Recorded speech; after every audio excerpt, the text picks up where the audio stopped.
As technology advances, prosthetic limbs are getting more sophisticated and more lifelike. Bionic hands are advancing to the point that they can do many of the same tasks as a human hand. But how do today's state-of-the-art prosthetics change the relationship between humans and technology? Are they just a useful tool, or could they be considered a human enhancement? Try and go up. Okay, and back down. This is the most complex robotic arm in existence today. You can control that using thought from the brain. As humans, we are tool users. And every time we invent a new tool, that changes the way we live. The big step forward is going to be improving that link with the body. It's just got to become second nature. I just consider myself a normal person that's lucky enough to have a bionic hand.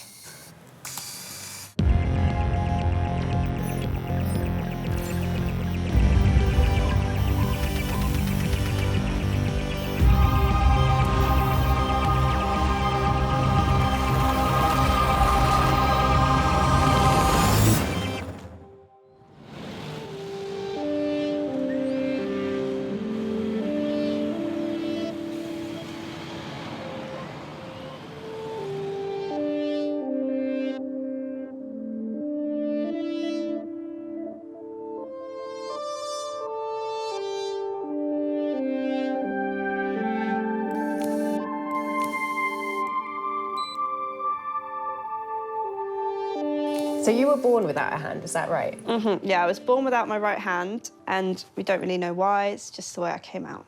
And I've found ways in life to adapt so that I feel like, although I don't do everything in a way that other people would expect me to, I find my own way. And you've had a few different prosthetics before. What was your first reaction when you heard about this new bionic hand? I was a bit sceptical, to be honest. I'm very well adapted to doing everything in my life with just one hand. So the idea that there could be a technology out there that was good enough to make me change my ways and actually do things with two hands was not that convincing. Since I've got it, though, I have been won over. It's got these different grip patterns that mean I can do things that I couldn't actually do before. How long did it take to get used to it? It took a while, not because of the operating action, that was really easy, but what took a while was overcoming that hurdle of relearning everything. Because I've spent so much of my life doing things with one hand or having my little adapted ways of doing things, I had to make sure I had the patience to do things differently. How does this bionic hand compare to some of your previous prosthetics? These are ones I had as a child. How old were you with that one? That is tiny. I think I had that at 6 months old. But the idea was that I tried having two hands so that the doctors could see whether I would take to it or not. And compared to these more kind of lifelike skin texture arms, it does look very robotic. I didn't choose how it looks, but I'm actually far happier for it to look like this than for it to try and imitate a real hand in its appearance. Because I'm not trying to fool anyone. I'm not trying to say, actually, I have two hands. It's more upfront. There's no hiding. The hand Nikki uses is called the Bionic Small. It's made by a company called Steeper in Leeds, which claims it uses technology from Formula One and Swiss watchmaking to make the hand as functional as possible. I wanted to find out how the mechanics inside Nikki's hand worked and what predictions the engineers at Steeper had for the future of prosthetics. So tell us about the bionic. How does this differ from other prosthetics? Well, traditionally, if you get a myoelectric hand, it's just generally an open and close, whereas you get incredibly high grip force in a small area. So things like a wine glass or a piece of fruit is quite difficult to control, whereas this has got 5 digits that all drive in independently, so it can wrap around and give a really compliant grip. The other thing that the hands are doing that makes it look very natural is each of the fingers are tracking the other. So if one's going too slow, every 50 milliseconds, they check where each are and adjust to get a perfect grip. The tripod grip, which is the thumb and the 2 fingers coming together, that's quite difficult to do, and it's taken a few generations of hands to get it absolutely perfect. What do you imagine the prosthetic hand in 5 years' time or 10 years' time would look like? So I think 10 to 15, maybe growing them back, you know. I think there's going to be, you can see real advances in that, those sort of building organic systems over printed structures. So there's like ear structures and things already being made.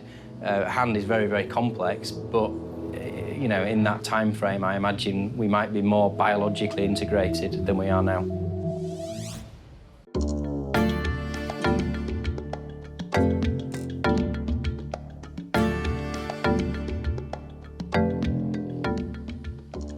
I wanted to try one of the myoelectric hands for myself.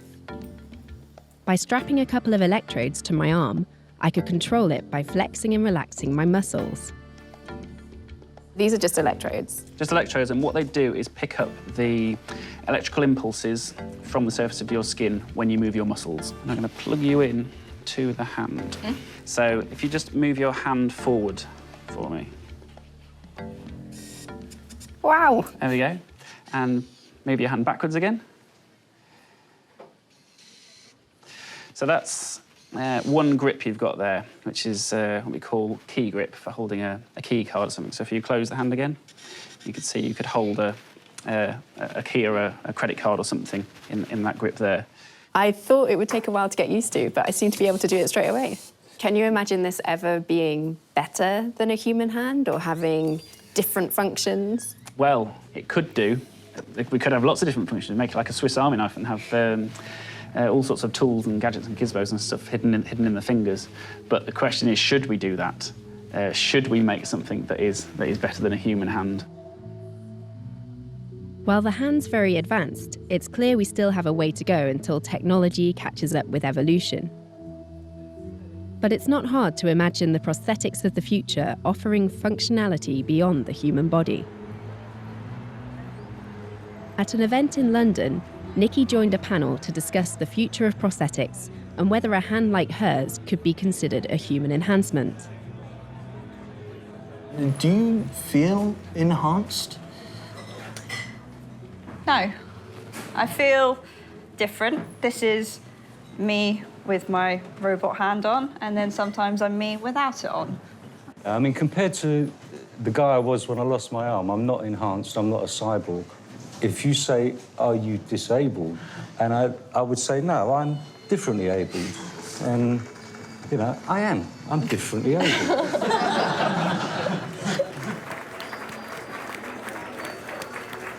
Nigel uses an older version of the bionic hand. Unlike Nikki, he was born with two hands, but lost one in an accident. Overall, what has it meant to you having this hand? The void started to be filled. A psychiatrist said to me one time, just before I got this, where do you see yourself in a year or so? Sitting in a field somewhere, out in my car, with a hosepipe attached to the exhaust.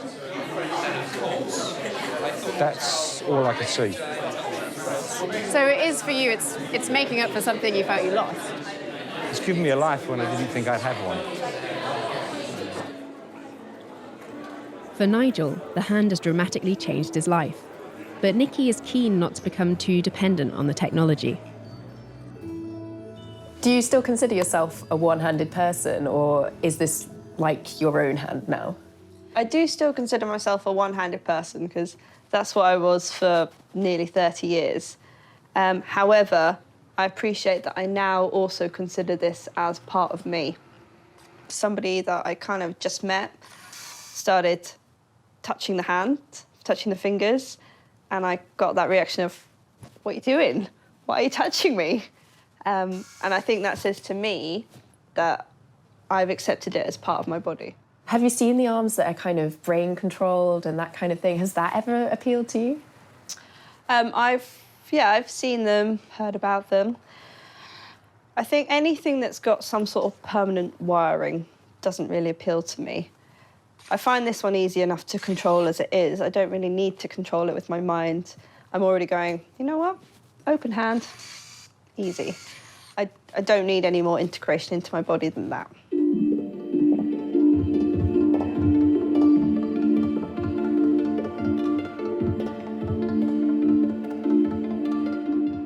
Having a bionic hand has changed how Nikki does things. But what's most interesting is how it's changed her sense of self. To her, the hand is more than a gadget, but it's not part of her body. As possibilities for human enhancement advance, the main challenge may not be the technology, but how we relate to it, and how it changes our perspective on what it is to be human.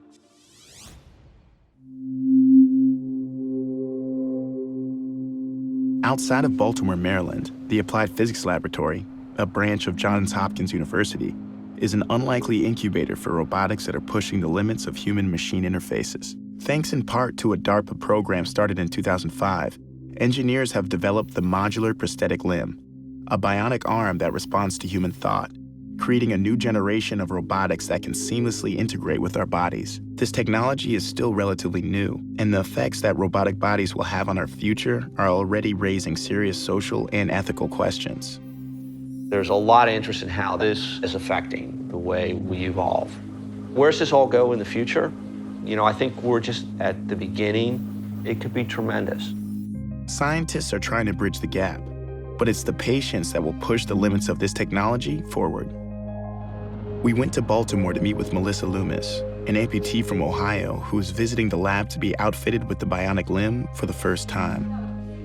Thanks to a groundbreaking surgery called sensory reinnervation that remapped her nerves responsible for touch, Melissa is one of the first amputees in the world to be able to feel through a robotic prosthetic. So can you walk us through what took place on the day of your accident?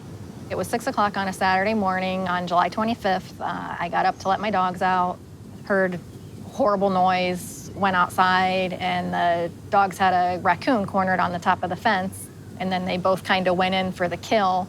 And I went to grab the dogs off of the raccoon, and the raccoon grabbed onto my forearm. So I grabbed it and threw it over the fence. I had gotten bitten on my forearm, and I was just kind of standing there bleeding. So I went straight to the hospital. They said, you're now going to be referred to Dr. Seth. He's our hand specialist. And he said he'd never seen such a terrible infection. It just kept getting worse and worse. So I went septic, and they said, I'm going to take your arm, or you're going to die. This right here is my muscles and tendon, and that was the top of my arm. 29 days and 13 surgeries later, I had my arm amputated. To get up in the morning and get a shower and brush your teeth and get ready for work, you know, whereas it was a 15-minute process before my accident, now it's a half-an-hour process. I can't just go home and make dinner by myself without help opening cans or lifting pots, buttoning buttons, zipping zippers, little things that you never think about. I hope to just use my robotic arm just like I use my regular arm and just go about my business as a normal two-arm person. Just behind me is the Applied Physics Laboratory at Johns Hopkins University, where we're meeting the chief engineer, Dr. Mike McLaughlin, and his team. They're working on neuroprosthetics that are controlled by the mind. This is completely revolutionizing how human beings interact with machines. So this was a program started by DARPA, the Defense Advanced Research Projects Agency, and the whole purpose was really to move prosthetics to a whole new level. Akil, this is Robo Sally. Robo Sally has 2 of the prosthetic limbs. This arm can do basically everything you can do with your hand. The modular prosthetic limb, or MPL, interprets and converts signals from the body's nervous system to motion. When the MPL interacts with an object, signals from over 100 sensors send information back to the brain, creating a sense of touch. These are very expensive. This limb costs hundreds of thousands of dollars. But at the end of the day, we really want to get this out so people can use it in everyday life. More expensive than my whole life. So what's unique about Melissa is that we'll be able to actually feed back to her sensory information at a level that we haven't been able to do before. That is really going to move this to, an entirely new level. So you've been quoted saying that Melissa is a very special case, very rare. Can you explain? Yeah, we ended up doing a surgery. It's called targeted muscle reinnervation is a type of surgery that allows an amputee to use their brain to operate the bionic or prosthetic arm. If she wants to open her hand, she just thinks, open my hand. Now, the part that's never been done here in the US was to try to get someone to feel their prosthetic hand, the targeted sensory reinnervation. If you have a prosthetic arm, you can't feel. You can't hold somebody's hand and feel that touch. And so what I ended up doing was finding the nerve that gives you feeling. And I took that, basically attached it to her skin here and here. And the idea is that if that nerve gives you feeling here, her brain will think that her fingers are actually here. Because of her surgery, the quality of sensory signals Melissa receives are better than anything tested before with the bionic limb. We accompanied Melissa as she used the prosthetic limb for the first time. Ready? Close your eyes. See if you can tell when you've actually gotten this.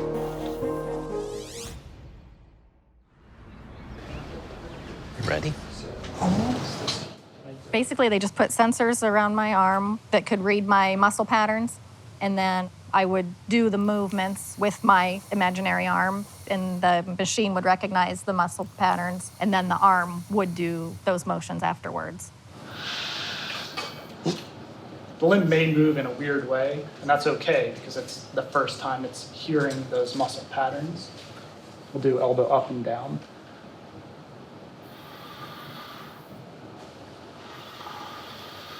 Nice. The arm learns how to understand what you want to do as opposed to you learning how to control the arm. That's a very fundamental difference of what we're trying to do here.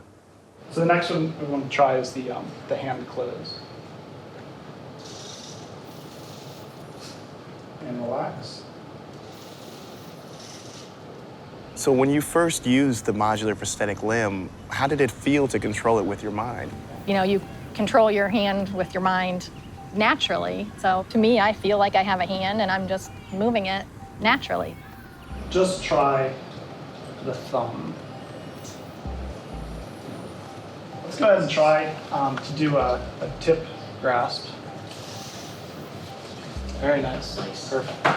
I mean, and these are really fine movements. To be able to pick up those individual movements is pretty amazing. So this is thumb. Okay, so the thumb is red. And they put the sensors on where the nerves are reinnervated into the skin. He put little spots where you can feel the fingers tingle, like here my thumb tingle. Each individual finger has its own kind of little spot. All right, I'm gonna buzz it. Let me know if it's uncomfortable or, can you feel it? Yeah. When they vibrated, I would just say, this is this finger, and we just went through all the fingers.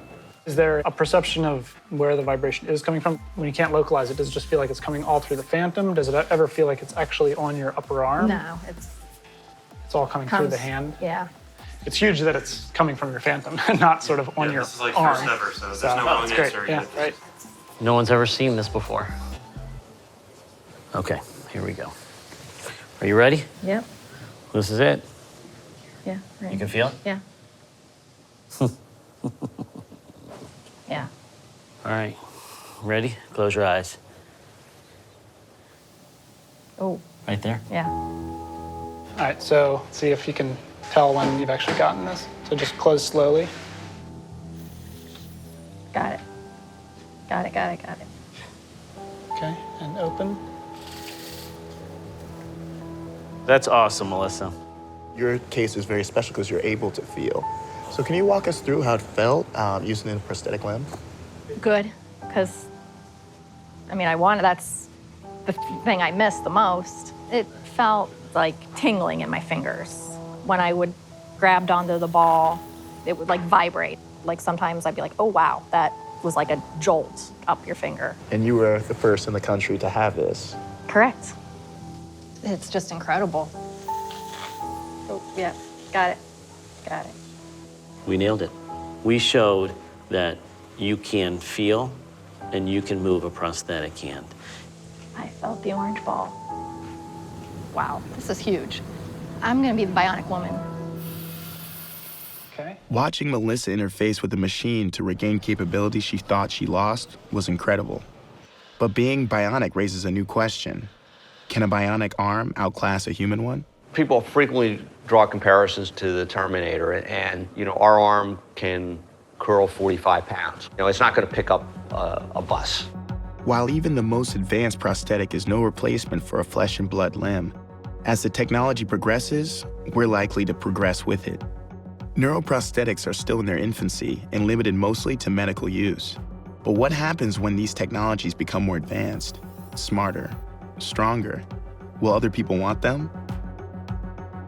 Policymakers have already started to bring up the issue that as humans become more mechanical, our laws will have to evolve to reflect how we look at privacy, access, and domain over our own bodies. There's certainly lots of ethics questions going around about robotics. You can hack into those devices. People have shown you can hack into cars and have them do things that you don't want them to do. I really believe that in the end, we'll be able to deal with those kinds of things. Humanity has so much to gain here. So yes, I think all these technologies will change us, but I don't think that's a bad thing.